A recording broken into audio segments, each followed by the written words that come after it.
Oh boy, we're gonna have a very interesting conversation. I might get in trouble. I might get in trouble. Is that better?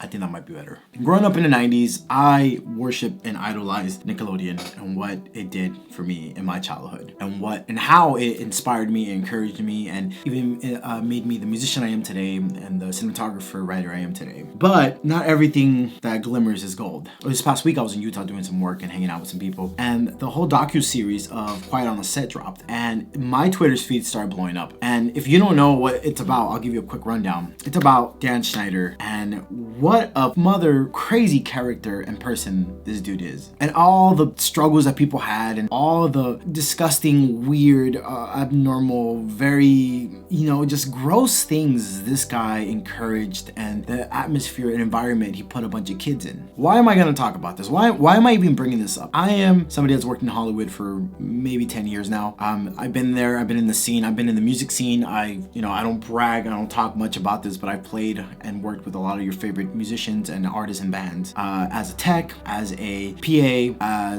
even as a musician. Anyways, what I'm trying to say is that I've worked in Hollywood, and cool, great, everybody thrives and works hard to be in that position or in that spot, and I feel highly blessed, yes. But there's one thing I always tell people, and if you've met me in person, if we've ever worked together, I've always said this: never drink the Hollywood Kool-Aid. I've done the hardest work ever not to be in all these interviews and stuff that some of these artists do, simply because I really do respect my privacy. Now, obviously, I'm a YouTuber. I do spooky videos. I used to vlog a lot, but now I'm more into like content creating for spooky videos and nostalgic videos about horror and stuff like that, and etc. etc. But I have a rule. I keep my personal life private, I keep my love life private, and I keep my financial life private. These are three things I keep hella private, and I rarely ever talk about it. When you're in Hollywood, you're exposed. Your life is exposed. Everything is exposed. They want your number, your information, where you're at, what you're doing, who you're with, and they want to control who you're going to hang out with, who you're going to be drinking with, who you're going to be eating with, who you're going to be doing all this stuff. Where are you going to be? Can you be at these meetings? Can you be at these parties? Can you do all this stuff? If you can't, then why can't you? It's crazy. And this is just me being a musician, and I'm not even like a A-list,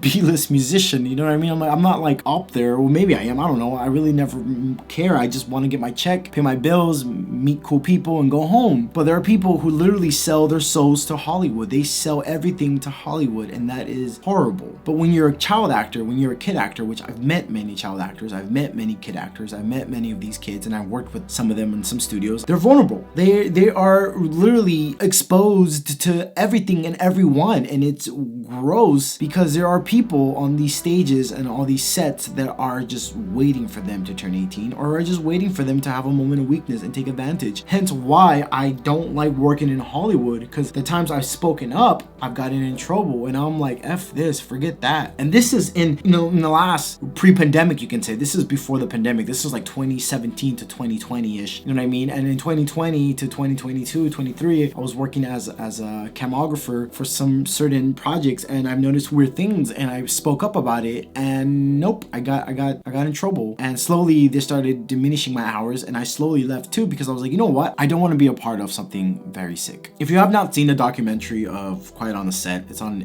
Max streaming services. That's where I saw it. So as I was flying back from Utah, I was watching the Quiet on the Set docuseries on my phone. I downloaded the episodes before I flew out. It was a half an hour flight, so I got to watch 2 episodes. And episode 2 ends about Drake Bell and the confession about Brian Peck, which is, oh my gosh, I did not see that coming, and it's horrible. It's horrendous. And episode 3 just talks about the story of Drake Bell and what Brian Peck did to him. And oh my gosh, like I understand when people's like, well, Drake Bell isn't innocent. I'm like, sure, but we're not talking about the recent Drake Bell. We're talking about the Drake Bell when he was an early teenager. That's even if the way he was taken advantage of, and it's horrible. You know what I mean? Like nobody should be in a workplace and be taken advantage like that. I know somebody that works with Drake Bell personally, very close, and I've heard things about Drake Bell. Nothing really bad. They're like, yeah, he's not perfect. Sucks that he's gotten in trouble, but he's a really good guy. He's fighting some demons, and that's something he will always bring up. He's just fighting demons. And then when you see this documentary, crazy. I think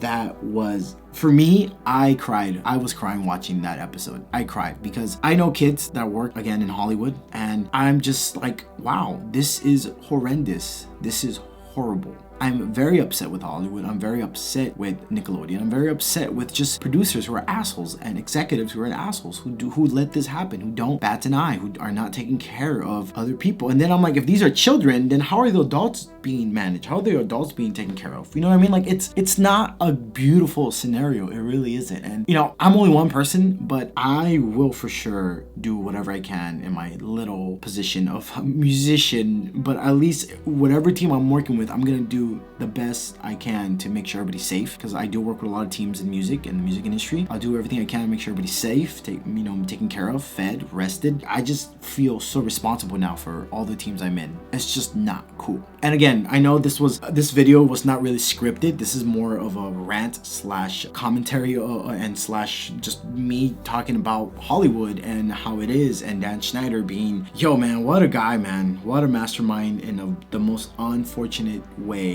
This guy really messed up a lot of people, and unfortunately he might get away with it, which sucks. It's horrible. I hope justice is served for all these people that got taken advantage of, all these people that suffered silently, all these kids that suffered silently, and now that they're adults, they're able to express, and hopefully people will believe them and not silence them or question them, but be like, yo, I'm sorry you suffered that. Anyways, have you seen Quiet on Set? If you haven't, go watch it. Episode 2 and episode 3 for me are strong, very strong. There might be tears for some of y'all, but regardless, all 4 episodes are awesome. In the most, I wouldn't even say awesome, it's just eye-opening. I think it's just eye-opening about what's going on and what happened, and I still believe those things are happening today. Anyways, guys, don't forget to like this video, subscribe to this YouTube channel. I love you guys. We'll continue our spooky content and stuff like that, but I just needed to really put this out there as someone who works in Hollywood and someone who loves Nickelodeon in the 90s.